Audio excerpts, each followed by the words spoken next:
Okay, so here we're going to be talking about Chapter 6, Infrastructure and Green Computing. So, as we're looking at technology, looking at information technology and how it's constructed, there's a couple foundational pieces that become it seem to be the most visible. So when we think about IT, we talk around the hardware, we talk around software, we talk around networking. So those are the things.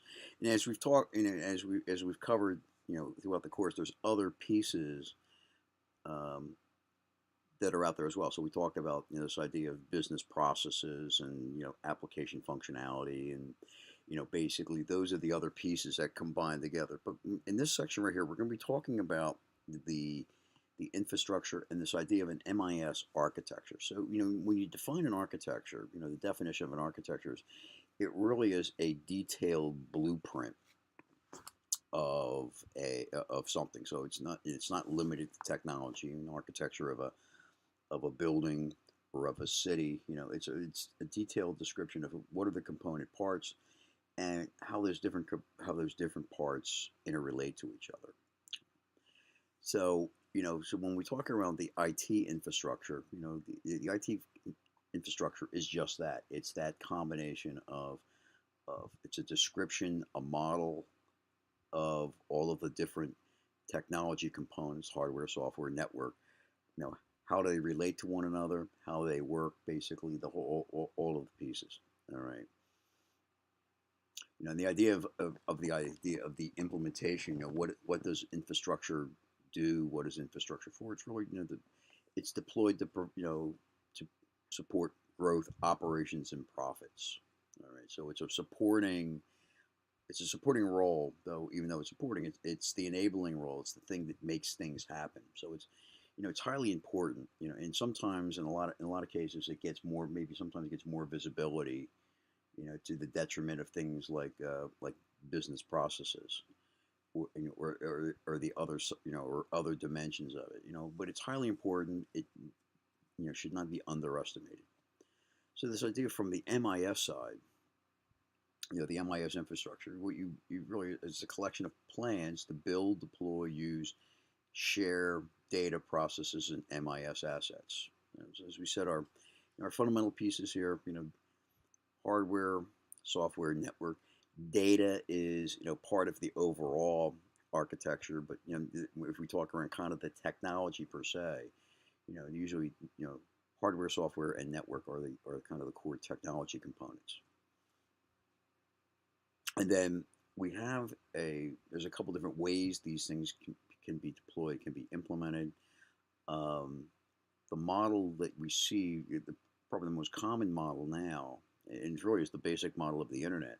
It's the idea of a client server model. So the idea is you have two machines, two systems. One acts as a server, which accepts requests and responds to requests, and then the idea of a client, which will then which will generate the requests and accept the results back from the server, what the server will provide. This is the fundamentals of how the internet works. So if you think about a web server, as on the server side, and a web browser on the client side, that's the fundamental. That is the same fundamental construct that we see out there, that has been out there, and really is the mainstream. I guess architecture, the term we would use, architectural pattern of how systems are deployed currently. So one of the things, as we look at these deployments of systems, it's not as simple as just simply setting them up and having them run. Uh, what ends up happening is as systems are deployed and how as they're utilized, the importance of those systems, the ongoing operation of those systems to the business becomes really part of it's an operating concern. So it's not simply a matter of standing things up and then walking away. It's really you stand these things up, You have ongoing operations and support, and a big part of this is this idea of um, backup and recovery. The operation management of this on an ongoing basis. So, and this actually takes a couple. There's a couple. It takes a couple different forms. So we see a backup and recovery. So the idea is every day, or actually ongoing, as um, systems are executing and data is being created. That information, the applications, the software, the components. There really needs to be a contingency and um, backup. So and this is a kind of a multi-layered um, thing. All right. So what you have is you'll have things like backing up the data is one piece of it.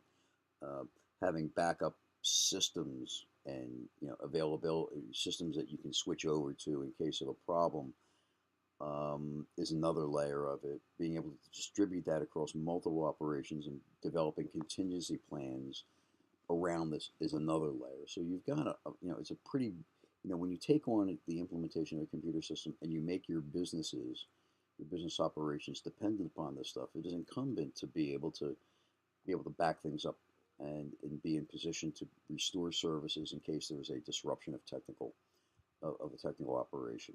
A lot of times you see organizations that have not done this. When should you have a problem, like for example, a storm, some sort of natural disaster, communication cuts, things of that nature, disruptions. They're not really. If you're not really prepared, what ends up happening is you see significant impacts on the effectiveness of the business operations. Computer systems have really become wired into the way things work. So if you bring these things up and you start using them, you need to be able to manage and support them on an ongoing basis. So as we said, at the lower level, we have our backup and a backup and recovery plan. Um, we have also beyond that, we have a disaster recovery plan, in which the idea is how do which is a very detailed roadmap, a very detailed plan of, okay, here's all of our systems. Here's how we're going to recover them. Here's the sequence in which we're going to recover them. Here is the the the important, basically the timelines for these things to be recovered. Because what will happen if you have a disruption of service? Um, they have what we call the recovery point and recovery time. So recovery time is how long it takes you to recover a system. The recovery point is at what point are you restoring. So if you lost a system at 12 noon on a Tuesday, you know when you bring the systems, restore them back. At what point will you be restarting? Can you start at 11:55? Like 5 minutes, 5 minutes back in time. Would it be an hour? Would it be a day? So these are all factors that fold into the disaster recovery plan. And then this idea of business continuity. So if you kind of work your way up, backup and recovery plans, your basic plans are really part of your day-to-day operations.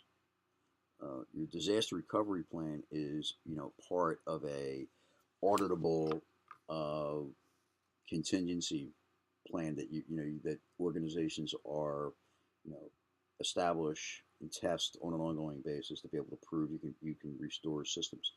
Business continuity is actually takes that and takes it to a broader level. So they have a business continuity plan is really focused on what are the business impacts. So being able to measure, okay, if we lose a particular system, what is the rate of loss? Which sort of expected rate of loss, and and then based upon that rate of loss, what is the priority to get those systems back up? And then what sort of infrastructure kind of technical configurations do we want to have in place to be able to establish that that recovery, and then what timeline do we have around that? So this idea of this business continuity, which is really a business plan. So as we kind of move our way up, we kind of move from just your day-to-day kind of technical operational stuff really into this actually the business continuity plans become board level activities, board level, areas that, that the senior executives and leadership of the organization are really responsible for. So it's not just simply technical. It really, especially as technology, as information technology and business, they become very intertwined. So the execution of your information systems really, it goes a long way to determine kind of your ongoing operational efficiencies and effectiveness. So a couple different ways this gets done, and once again, the key driver on this becomes cost. The sooner you want something back up, the closer to, in terms of the recovery point, the more expensive these things can be. So you can go from this idea of a hot site, a fully equipped facility, can resume business immediately, fail over, and with the ability to do automatic failovers, which really, in a lot of ways, requires a complete replication of your existing infrastructure. So you're running two data centers, or two sets of equipment side by side, with the idea that if you lose one, you can automatically fail over to the other one. All right, so that's what we call a hot site. A warm site, you look at kind of this next thing down, is we have computer equipment that can meet the requirements. However, the restoration, the installation, the configuration all have to be done. So it's not a failover, automatically. It's going to be okay if you have a disruption. It will be, say, a 24-hour recovery time to be able to bring this recovery system back up and operational. And then the third one is really, the idea of a cold site. There's really just basically, you have a facility that you can install computer equipment into, and what the recovery plan then becomes is going to that site and then rebuilding the data center from the ground up. All right. Most organizations, or a lot of organizations, will focus on, their disaster recovery plans are focused on warm sites. The idea of, okay, you want to have a facility that you can transfer your operations over to, and then establish a time window to bring things back up. For organizations like, for example, like an Amazon, or organizations that basically are really drive their business, their digital business, they have hot sites. So the idea is, like, if you look at an Amazon is structured in such a way so that it has resiliency, all throughout its technical infrastructure, such that, if any one component should fail, the other infrastructure is already in place to just fail over. So you don't, end users or people, using the system would not necessarily see any of that.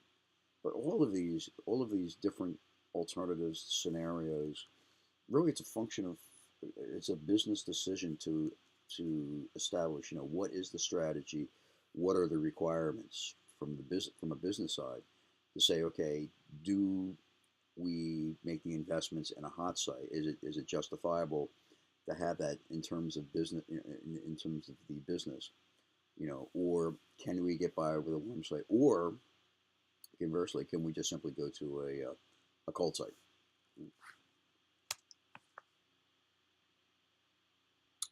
So one of the historical challenges in dealing with IT and IT infrastructure is this idea of infrastructure being agile and flexible.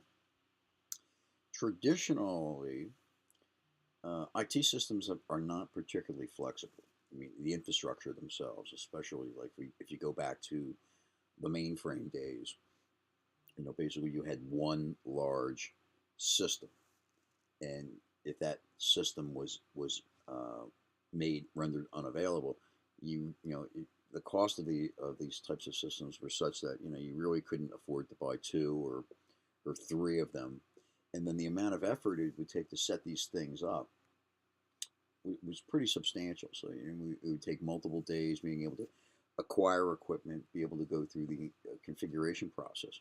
It was a pretty arduous process. So what's happened over the past couple of years is that infrastructure, this idea of infrastructure, has become more um, deployment of infrastructure has become more flexible. Technology is evolved in such a fashion so that you can deploy stuff, deploy systems, and deploy technical infrastructure more quickly. Actually responding more closely to business needs. And historically, what you would see in a lot of cases, a lot of organizations that that wanted to, that needed to execute, what would happen was the information technology infrastructure um, would be a impediment to succeeding. So you would take, if you have a business opportunity that needed to be executed on within, say, a week, and it would take you 6 months to establish the supporting MIS infrastructure. That's a pretty significant gap. So we've seen, over the past couple of years, kind of an evolution. We'll talk about this, shortly, but kind of an evolution in the way technology is deployed or can be deployed. It gives a lot more flexibility, a lot more, as we would call the IDIs, abilities.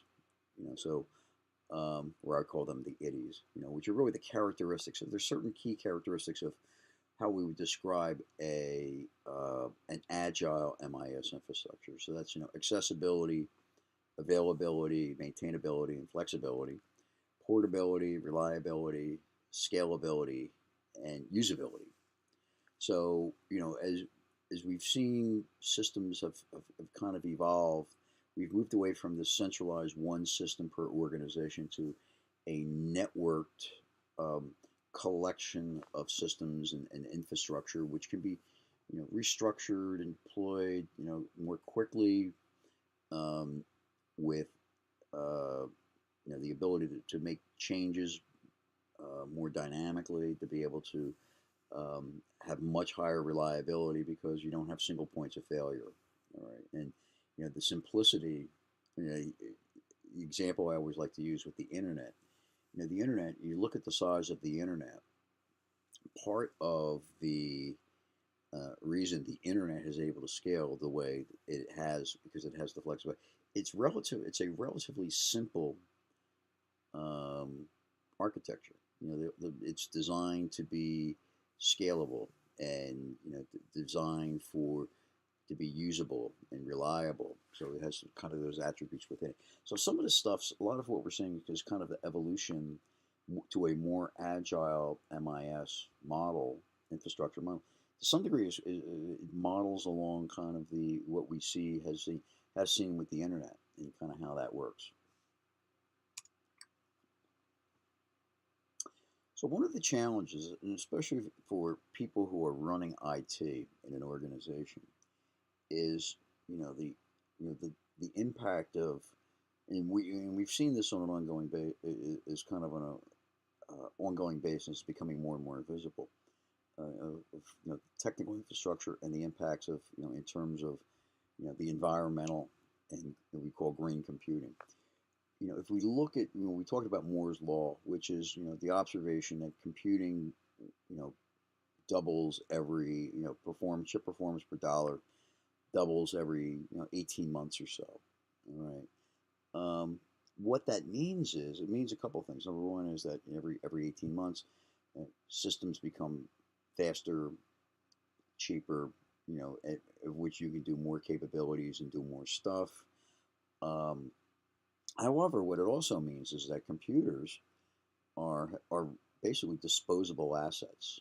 All right. So the idea is that you every 18 months you can get a newer, faster, cheaper computer. So you can you would rather than trying to continue to use the old ones, you would ultimately um, just buy a new one and dispose of the old one. The problem is the disposal of the old one is has become really problematic because you're talking about millions upon millions of devices that are every desktop, every organization, and then as we've moved ahead to with mobility and this idea of smartphones, which are basically, those are computers.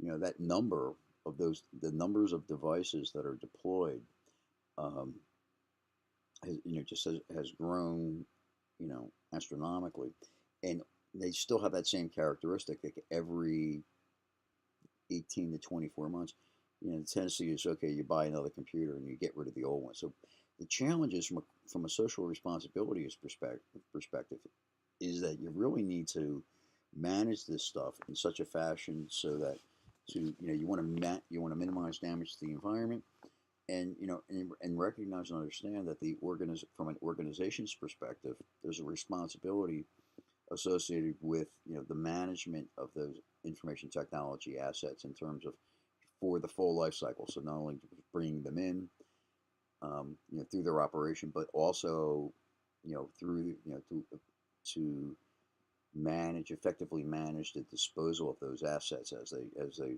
kind of move from the organization and out. So this idea of green computing, we talk around this idea of um, using resources efficiently and effectively, from a life cycle perspective. There's other dimensions to this, to computing, um, areas like power consumption and heat management. One of the things that was, as we were talking about Moore's law and the way systems, grow over time, the horsepower of devices grows over time. One of the things that Intel, because Intel is really the major provider of commodity uh, processors.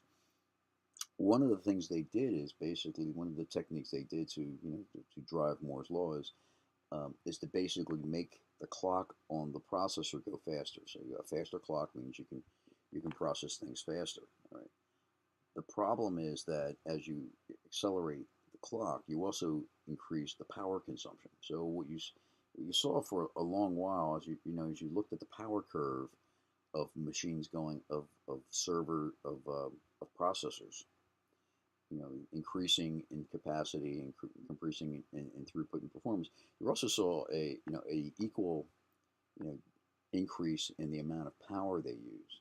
So what you've got is actually a kind of a problem. Like for example, like these data centers. Like if you were running a large data center, large data centers have the same characteristics, basically power profiles as a steel mill. All right, and if you think about the numbers of machines that are running in a data center, you know, numbers of servers that are supporting an operation, it's pretty significant. It's a pretty significant issue. All right, so it's both in terms of the power of the chips, and then also the cooling, because what happens is the byproduct of a faster running chip is heat. So you've seen, some things have been are being done in terms of, uh, from the chips themselves and trying to make chips more um, efficient in terms of its power consumption, power usage. You're also seeing things like, looking at alternative energy sources for powering and cooling. Like for example, one of the things that Google was using was actually using putting data centers out on a barge to be able to to more efficiently affect cooling, and using like wave energy as a source for power to run the data center. So we're seeing some interesting innovations in these domains. But the three, the environmental impacts of computing is really there's three primary side effects. One is increased electronic waste. Like, what do you do with a computer once you're not using it?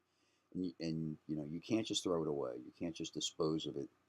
Like normal trash. So there's some impacts. There's definite issues around um, how to deal with this. And in addition, the idea of increased energy consumption, and then, as a side effect, increased carbon emissions. So obviously, a greater demand for power can potentially translates into a great increased carbon emissions if you're using a carbon-based technique for generating electricity. So these are things that really have become a significant issue that organizations need to kind of think about and address in terms of the potential environmental impact on and their and corporate responsibility for for dealing with assets and dealing with their implementation of information technology. So within this, one of the techniques we're seeing around this stuff, there's some really interesting approaches that have really been brought forward over the past couple of years, which really have really moved into the mainstream of technology. And it's the examples we have is what we call, there's a couple. So the first one we're going to talk about a little bit is grid computing, and then virtualized computing, and then finally cloud computing.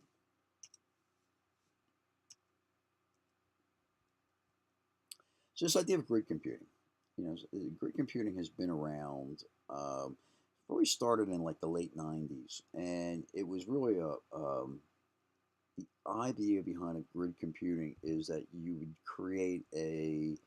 take a whole set of physical computing devices and network connect them together, and then create a single, for example, single virtual computing resource. Right? So this idea of, as we would call it here, a collection of computers geographically dispersed, coordinated to resolve a particular problem.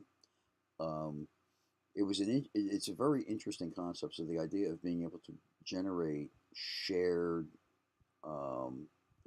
be able to combine compute resources rather than have one large computer, basically breaking it up and creating a collection of smaller computers, geographically dispersed, being able to connect together over the internet to be able to do computing. So this was kind of an early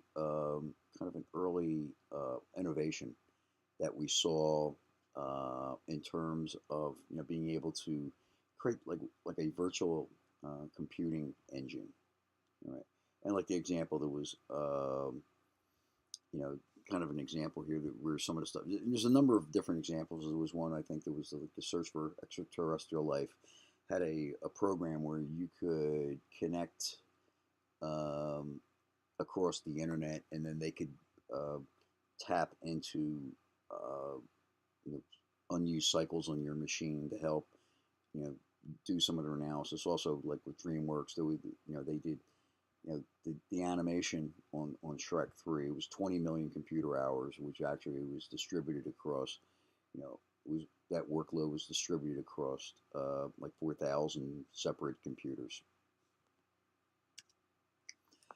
But the idea of a grid was kind of the first introduction, or the first kind of the first concept that was put out there. But the platform has really come to the fore is this idea of virtualized computing. So part of this is driven by Moore's law, that computers get larger and larger and faster on an ongoing basis. And one of the things that happens as you get a larger and larger platform out there, what you can do, there was actually some research work that had been done out of Cal Berkeley, which actually got turned into a company called VMware, which basically created this idea of a virtual machine. So the idea is you would take one physical machine and divide it up, and then be able to run virtual machines, basically create an environment where you could chop one large physical machine, allocate it out to say 10, 15, 20, 100, 500,000 individual smaller machines. So basically a shared, basically taking one machine and basically being able to create 1,000 machines out of a single machine. All right. So this is really the mainstream. So this has actually become a mainstream computing technique. So you'll see a lot of organizations. I know the organizations I work with, a significant percentage of their compute capability is been architected, divided and set up now on virtual machines. So what we did was actually we replaced hundreds of physical machines, physical computers, physical servers, with two or three um, virtual servers, which is like one machine with very large capacity, large um, compute capacity, large memory capacity, and then divided that up across, hundreds of machines. All right, so basically creating virtual machines. Um, so you have, and you can, create different versions of machines that are out there. This has become really the mainstream for a lot of organizations. This virtualization has been, um, probably for at least the past 12 years or so, has moved into the mainstream. You've seen a lot of organizations. There was a lot of activity going around where organizations were moving their stuff from pure physical servers to virtual. So what ends up happening is when you look from a performance perspective, or you look at from a capacity perspective, you have fewer servers. You actually have three or four machines are now virtually supporting thousands of machines. All right. So this idea of we talk around kind of a data center. So the role of a data center actually is kind of become, instead of having a facility that has that is storing thousands of of physical servers. What you're saying is fewer numbers of servers deployed in an organization that are supporting larger and larger numbers of machines. So but what that means is that the capacity, the amounts of capacities that are running the physical machines have become very, very, very large. It's the idea of having telecommunication centers and storage systems. The those corresponding attributes have grown as well. So we're seeing these very large data centers that are being established by organizations like Google and Microsoft and Amazon. A lot of this stuff is being placed along areas where you have power supply. Basically, you can draw power from water. So, like the Columbia River up in the Pacific Northwest is a prime facility because basically you're using hydropower from the Columbia River to drive all of these data centers. All right. And the idea is what you have is, also you can get to the point where you're, by setting these things up, like these data centers are much more efficient because, it reduces carbon emissions, using hydropower, not coal.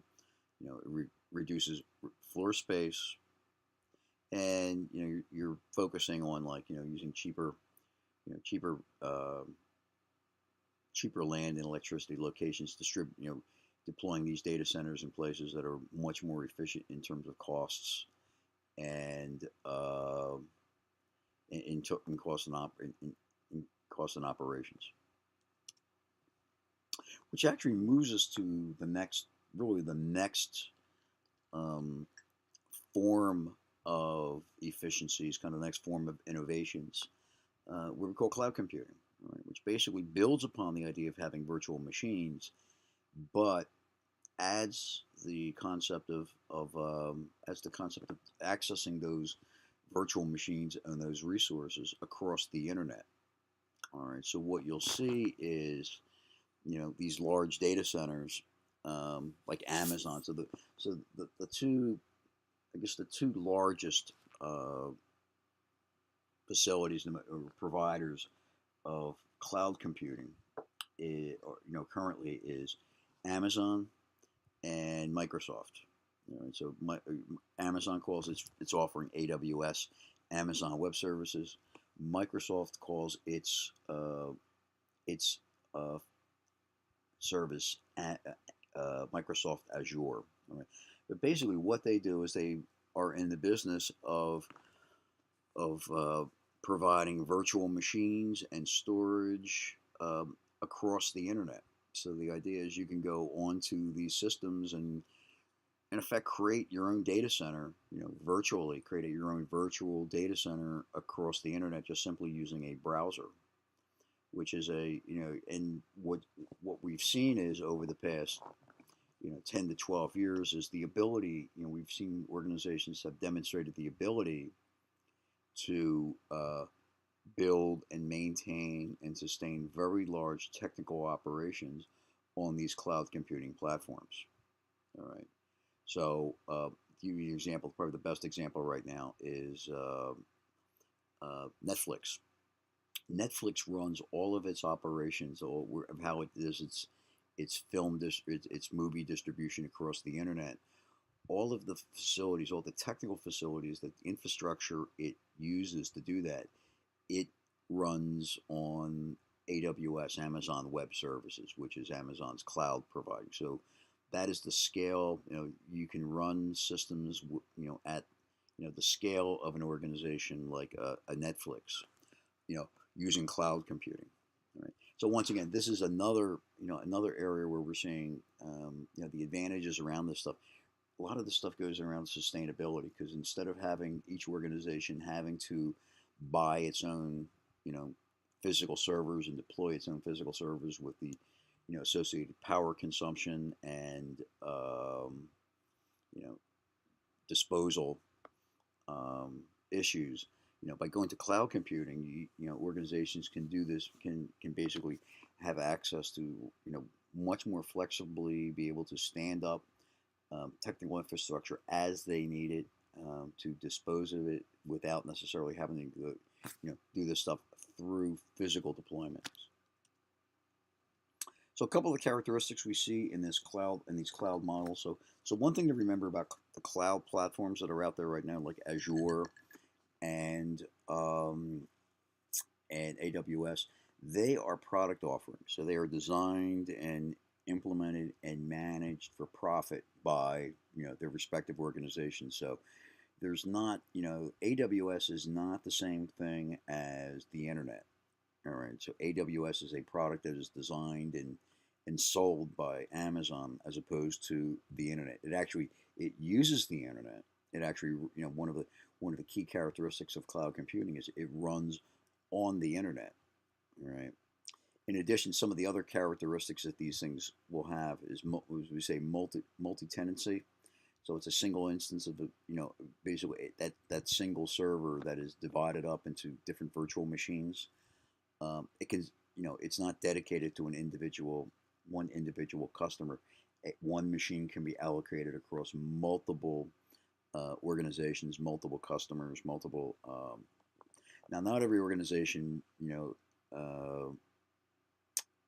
will want to do that. Some organizations will require they must have their own system. So there's some provisos in some of these solutions, for example, where instead of having multi-tenancy, an organization can say, okay, set themselves up on single dedicated systems. Now, what happens is the single dedicated system, that those solutions, because they're not shared, tend to be more expensive. So it's out there. You've seen solutions like individual companies requiring their own, but that still falls under the different kind of cloud deployment models, right? And the whole thing, the secret sauce, the thing that makes this, these cloud platforms work is what we call the cloud fabric. So it's a software solution, basically turning software or hardware, servers and things of that nature, have now become basically software. So the idea is you can, and the implementation of that allows you to do things like multi-tenancy, be able to, the types of scalability and flexibility and all the other idioms that really you want to see from an organization's perspective in terms of being able to have a reactive and responsive compute capability, within their IT infrastructure. Some of the other examples. So these are some of the other characteristics we see. This idea of cloud computing. It's designed to be self-service. So as opposed to having to go through a long, complicated process of setting things up, basically you can go onto the website, the AWS portal or the Azure portal, and basically define the system yourself and have it set up. You can allocate machines, you can deallocate machines. You can increase storage and processing as needed. Um, Also, another characteristic is broad network access. So, the idea is you can create, a virtual network. Within cloud computers, you can create virtual networks of virtual devices that tie, that can tie things together so all devices can access data and applications, as full function as, you would see with physical applications. Multi-tenancy, this idea of pooled, shared computing resources that can be rapidly rapidly allocated across different customers, all within the same machine. Um, Rapid elasticity. Once again, you can increase and decrease. Actually, what happens is, for example, with Netflix, they will leverage this elasticity to expand the number of servers they have running their operations while, when you have very high demand, like Friday night, Saturday night, and then dial it back down when demand is much lower, like for example at 2 o'clock Monday morning. And finally, the last characteristic, this idea of it being a measured service. The way organizations pay for a cloud service is you pay for what you use. All right. So the idea is that if you need 5 machines, you spin up 5 machines, you run the 5 machines for as long as you need them, and then when you're done, you can turn them all down or basically deactivate them, and you don't. And what you would pay for the time basically for those machines, the time for what you were running. So there's a as you said, these are all products. So this idea of a different cloud platforms are products that are offered, they're designed and implemented, offered. But there is certain, what we've seen is an implementation, some consistent implementation patterns of how these things get deployed. So there's really um, 3 major ones. All right, so there's something we call infrastructure as a service, which is what the Amazon and Azure platforms are. Basically, what you do is you go out, you are accessing computing resources across the internet, which you pay for use. All right, so that's the Amazon model. Um, Software, but there's other cloud implementations too, cloud deployments too. So another one is what we call software as a service. And software as a service, basically, what you're focused on is really accessing and using an application online. All right. So what you would have would be, for example, like Salesforce.com is probably one of the better known examples of this, which is a CRM application, which is accessible on the internet. If you use Salesforce.com, you don't see any of the technical infrastructure. You don't see the network. You don't see the servers. You don't see any of that stuff that's running. What you see is the application, and it's specifically designed that way. So software as a service is, you're getting to an application and you're paying for it, based on a per use basis, right, without necessarily having access to the lower levels. Platform as a service is something that kind of sits in between. So what you have is, if you take infrastructure as a service, which is really focused on the kind of the compute, storage, networking function, capabilities, and you add in, um, you know, some additional pieces, like for example, like a database, or like database services, or some sort of integration, or some other types of tools, which are offered as part of this, as part of a service offering. What happens is then that becomes a broader implementation. That becomes a bit of a broader thing, and that's what we call platform as a service. So if you take infrastructure as a service, and on Amazon, and you use like the Amazon databases that are offered as part of the AWS service, you've kind of have moved up from infrastructure as a service to platform as a service.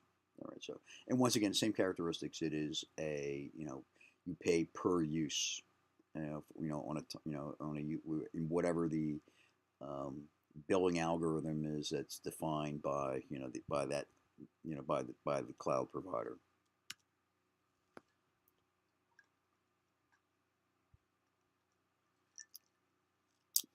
from the perspective of, well, as we look at cloud, there's another perspective we can look at cloud is, the way it's deployed.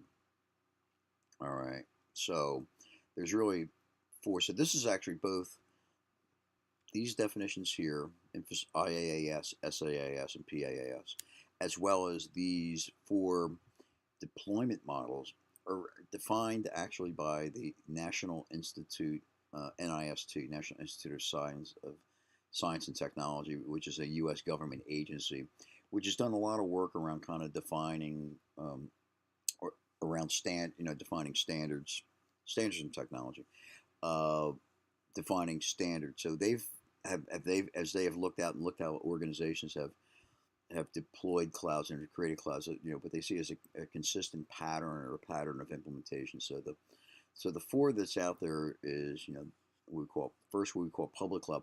This is what Azure and Amazon AWS represent. A public cloud, so basically a cloud service that is publicly accessible, that you can, connect into and across the internet and access services. Um, the Another version or another deployment approach or deployment model that they've identified is something we'll call private cloud. Private cloud is really almost the exact same thing as a public cloud, but instead of being a publicly accessible shared resource, it's basically the application of the same cloud technologies inside an organization. So if an organization decided to maintain and sustain its own private data center and decided to leverage cloud technologies in that data center, that's what we call private cloud. The thing that's interesting about private cloud, a lot of organizations have made the move to virtualization and have virtualized their infrastructure, but not as many have made the jump and started implementing private clouds. All right, so what you see a lot of times is, kind of a hybrid environment these days, where you'll see companies will implement, will leverage will leverage public cloud, and then in their own internal, for whatever they still have running in their internal data centers, they'll use virtualization, not necessarily a full private cloud. If you take a combination of private cloud and public cloud, what you end up with is something we would call a hybrid cloud. So basically, it's just a combination of, basically either, if you take use of public cloud services, you have a solution that combines public cloud services and private cloud services and potentially community cloud services. If you take any combination of those, that's what we call a hybrid cloud. All right. So you've seen, so the majority of what we see in the world today is we see much more public cloud, not quite as much private cloud. Hybrid cloud is something, it depends, since these are product offerings. What you'll see is they're not, you don't see cloud platforms that are designed necessarily to work together out of the box. All right, because they are private. All right, so AWS is a solution that was designed and implemented by Amazon, and Amazon is not necessarily designing the stuff to run, to be able to work with any cloud. It's they're focused on their stuff. But what you see though is, like, for example, like an example of hybrid cloud would be uh, Microsoft Azure, or excuse me, yeah, Microsoft Azure, which Microsoft has been doing a lot of work around. They have their own kind of technical infrastructure, and since their deployments of hybrid clouds, it consists of everything. It's Microsoft technology, so it's combinations of Azure combined with other deployments, which they position as a hybrid cloud model. So we see a lot. We see this stuff this is still an evolving world of technology. So it's still moving along. Community cloud is kind of a one-off. So you'll see things like, for example, community. So, for example, the example we call out here is like in Colorado state government organizations.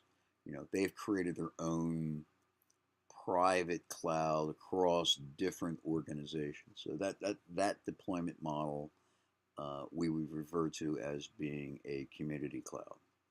You know, but as we say, public cloud is probably the most dominant right now, the largest, has the most visibility. We'll see as as virtualization technologies, VMware, and the folks who are managing those kind of environments, as they start, to the degree they end up adopting more cloud or cloud types of technologies as part of their virtualization platform, where we'll see more of the rise of private clouds, and then as a result, we will probably also see a increase in hybrid cloud.